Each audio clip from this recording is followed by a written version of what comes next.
Hello everybody, and today on Bio by Shai, I will introduce you to biology. We will talk about the level of organization in biology. Also, I will help you understand which subjects are involved in the study of biology. So, what is biology? Biology is a derived word from Greek. Bios, meaning life, logos or logia, study or study of. It is the study of life in all of its levels. So, what does it mean? Biology covers all aspects and topics in life, but it really depends on how far, into what depth, and what is the specific profession you are interested in. From the levels that we know, see, and recognize, all the way to the levels above and under, from the microscopic level to the global level, and vice versa. If you are still confused, let me break it down for you. So right now, we're going to take a look at the level of organization in biology. So we're going to talk about everything from biosphere to the atom. Biosphere is the entire portion of the Earth that's inhabited by life and includes the biotic and abiotic factors of that environment. Biotic are plants and animals. Abiotic is basically everything else, therefore temperature, light, pH, soil, and water. Ecosystem includes all the abiotic factors and the communities that exist in a certain area. Community refers to all the organisms that inhabit a particular area.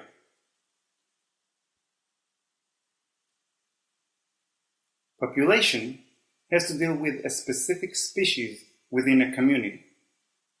So if you're going to talk about a group of humans, that would be population. A group of deer, that's another population, a population of deer. And a group of tigers, a population of tigers.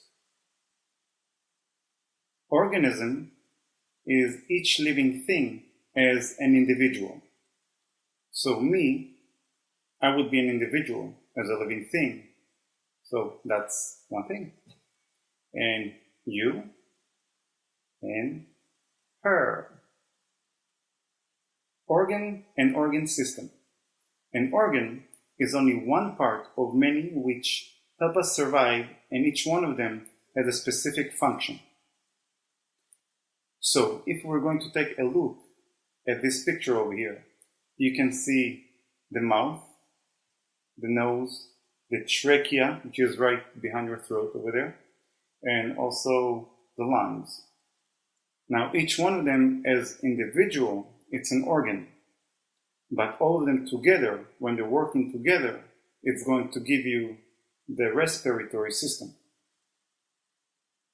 When all of them working together, they become a system. And it's always going to be a specific system. These are the different systems we have in our body. Tissue. Not this kind of tissue. Yes. Human body tissues.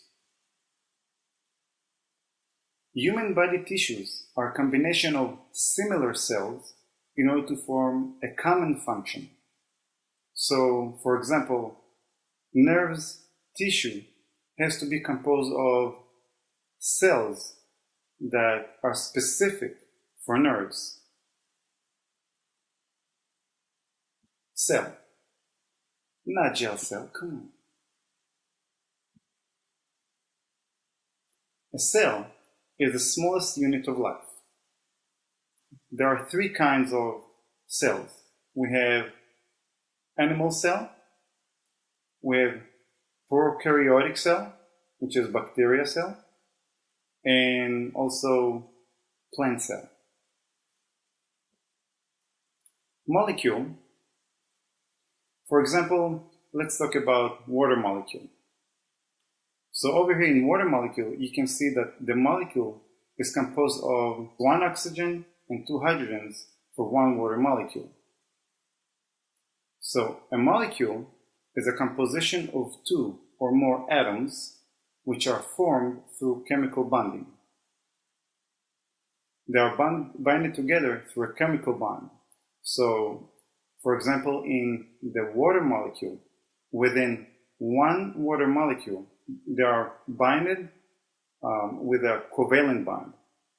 And 1 water molecule to another water molecule, they are binded through hydrogen bonding.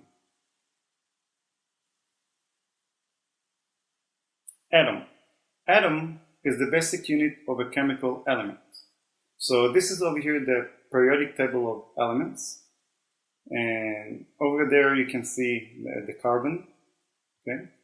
So the carbon, for example, is composed of an atom that has 6 neutrons, 6 protons, and 6 electrons.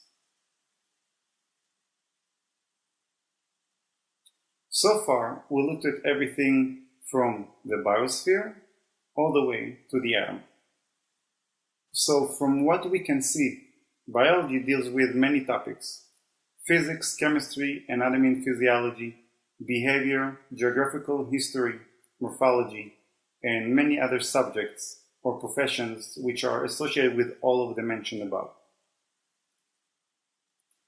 In our next part of Bio by Shai, we're going to talk about the 8 characteristics of life.